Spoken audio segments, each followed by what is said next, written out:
Which fight is the greatest fight to never happen? Two warriors highly likely to collide, but somehow disrupted. Fate leaving fans unfulfilled. We never got Sugar Ray Robinson versus Tony Zale, a prime Mike Tyson versus a prime Evander Holyfield, Lennox Lewis versus Riddick Bowe, Sugar Ray Leonard versus Aaron Pryor, Andre Ward versus Triple G. The list goes on, but for me, the fight that sits on the top of that list is a fight that exemplifies speed versus power, thunder versus lightning, grace versus grit, impale versus impact, Roy Jones Jr. versus Gerald McClellan. They met before in the 1988 Amateur Championships. McClellan was the victor, a 3-2 split. Not many attended to see the fight, but a talented amateur fighter was there, John Scully.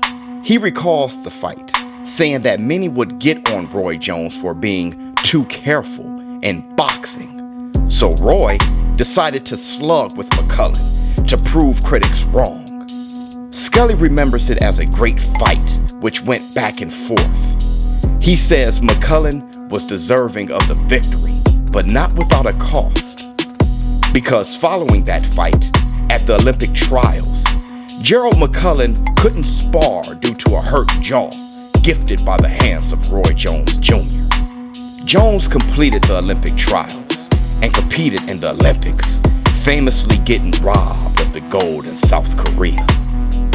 Both went on to take the middleweight division by storm, and by 1995, they were on a crash course.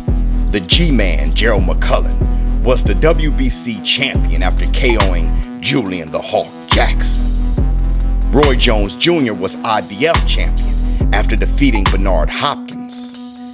McClellan wanted to fight James Toney next. It's a lot of middleweights out there. One guy I would like to challenge is always calling me out as James Toney. Roy Jones beat him to it. So McClellan defended his title twice before KOing Julian Jackson again. The fans are begging for Roy Jones versus Nigel Benn. Roy Jones, to me, I don't mind being number 2 to Roy Jones. I think he's a class act, my back garden. I'd love to fight him, I really would. He'd frighten me, Roy Jones, and that's what I need. Someone to really, really frighten me, and he does that. McClellan gets there first. If McClellan can best Nigel Benn, Roy Jones versus Gerald McClellan is a certainty. But fate has it, tragedy strikes. Gerald McClellan was 6 feet tall with a 77-inch reach. He may have been the hardest puncher ever, KOing 29 of his 31 opponents. All were KO'd under 3 rounds except for one, Julian the Hawk Jackson. KO'd in the 5th, the first time they met, but in the rematch, McClellan KO'd Jackson in the 1st round. He was coached by Kronk Jim Emanuel Stewart. He was a prize fighter with a killer instinct. The heart I got and the mind I have, my fight probably will never go past 2 or 3 rounds. To me, knocking somebody out is like having sex, you know what I mean? That's all. It's a good feeling. Roy Jones was 5'11", with a 74-inch reach. He may have been the fastest fighter of all time. I've never been in a ring with anyone in my life as fast as Roy Jones. I sparred Floyd Mayweather, and he's 25 pounds lighter, Montel Griffin.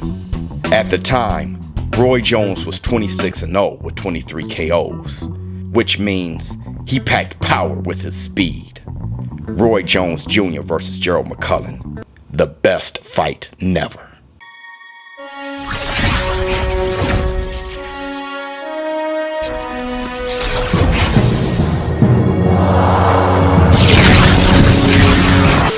Hi, this is Joe Cortez. You're watching ShowBizz, The Adult. Oh, this is Bernard Hopkins, ShowBizz, The Adult. I'm out. Hey, speaking of speed, who is the fastest lightweight today?